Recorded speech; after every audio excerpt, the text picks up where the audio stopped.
Hello friend, welcome back to my channel. ব্লগটা এখান থেকে শুরু করছি। তোমরা সবাই দেখতে থাকো। Good morning. তোমরা সবাই কেমন আছো? ভালো আছো? আমিও ভালো আছি। নতুন একটা সকালে নতুন একটা ভিডিও নিয়ে চলে এসেছি। তোমরা সবাই কন্টিনিউ দেখতে থাকো। এখন সকালবেলা ঘুম থেকে উঠে মা বললো একটু বাজারে যেতে, তাই জন্য একটু বাজারে যাচ্ছিলাম।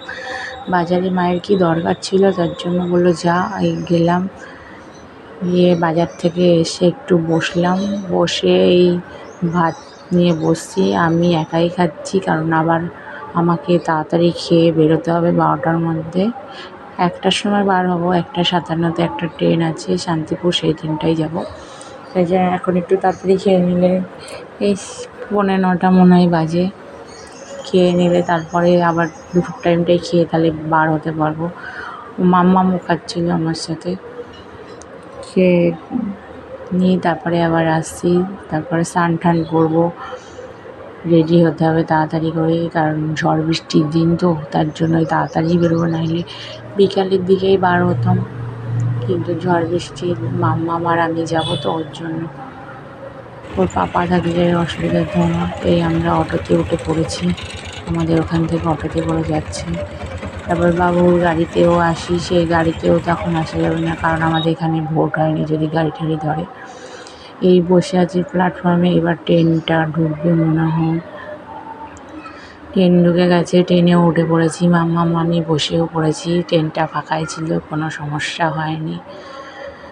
ট্রেন আমরা যখনই যাই আসি 10 মিনিট টাইম দেখেই যাই, কারণ ফাঁকাই ফাঁকাই যাই, তার মধ্যে গরম। তারপরে একটু রেস্ট নিয়েছি। রেস্ট নিয়ে বিকেলবেলায় আচার খাচ্ছি। মা যে আচারটা বানিয়েছিল, আচারটা দিয়েছিল, সেই আচারটা আমি, মাম্মা, আমার শাশুড়ি মা 3 জনে মিলে খাচ্ছি। আমার বড়মশাইও পাশে বসে আছে, বসে বসে খাচ্ছি। বাড়ি চলে এসেছি 3:30-র আগেই বাড়ি চলে এসেছি। তারপর সন্ধ্যাবেলায় চা খেতে বসছি। মাম্মামকে একটু কিছু খাইয়ে দিলাম। এসেও খেয়েছিলাম, দইয়ের গোল খেয়েছিলাম। একটু সন্ধ্যাবেলা একটু ভারী খাবার খাওয়ালাম।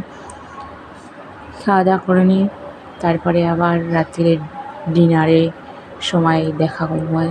ও তার মধ্যে আবার গজা এনেছিলাম বাড়ি থেকে, বলছিলাম না, সেই গজা এনেছি। গজা এখন খাবো আমরা সবাই মিলে। ভিডিওটি ভালো লাগলে like, share, comment and subscribe করে দেবে। আবার একটা নতুন ভিডিও নিয়ে আসবো। এই রাত্রির ডিনারে এখন মাম্মামকে খেতে দেবো ভাত। বাড়ি থেকে চিকেন কষা দিয়েছিল, ঝিঙে পোস্ত দিয়েছিল, আর শাশুড়ি মা পটল পোস্ত করেছে। ভিডিওটি এখানে